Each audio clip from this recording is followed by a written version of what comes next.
This is the news in brief from the United Nations. The UN Security Council has condemned the deplorable attacks near the Hamid Karzai International Airport in Kabul on Thursday, which were claimed by Islamic State in Khorasan province.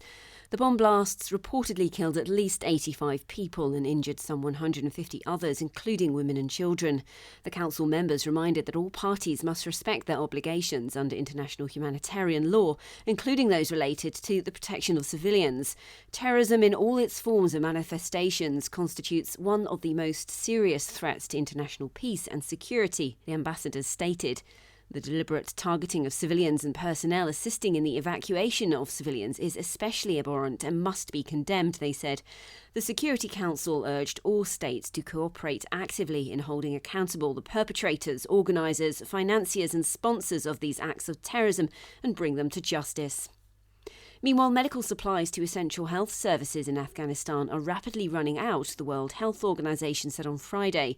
The situation in the country remained very volatile, with a terror attack further exacerbating the situation. Rick Brennan, the emergency director of the WHO's Eastern Mediterranean region, told a briefing in Geneva.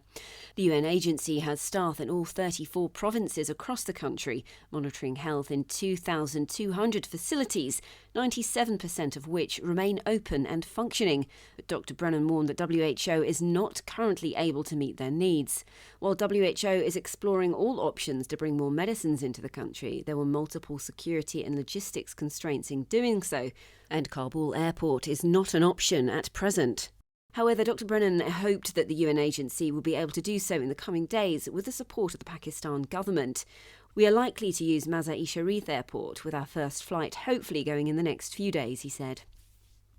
More girls and boys than ever are on the move, with 35.5 million children living outside their country of birth in 2020 and an additional 23.3 million girls and boys internally displaced, the UN Children's Fund has revealed in a new report published on Friday. Gender plays a pivotal role in a child's decision to leave home and continues to shape their experiences and vulnerabilities throughout their journey. The UNICEF report, Uncertain Pathways, found that over the course of the year there were almost 15 million new displacements, or 41,000 each day, and that boys outnumbered girls. Gender skews certain migration routes and experiences, said Veronica Knaus, UNICEF's global lead for migration and displacement. In 2020, 9 in 10 unaccompanied children seeking asylum in Europe were boys, more than half of whom came from Afghanistan, Morocco and Syria. Ms. Knaus observed that girls and boys may be motivated to move for different reasons, saying boys are often expected to assume the role of breadwinner, while girls may migrate as a strategy to delay early marriage or conflict-related sexual violence. Girls outnumbered boys by 4-3 as victims of trafficking, and displaced girls are 2.5 times more likely to be out of school than boys, she added. Katie Dartford, UN News.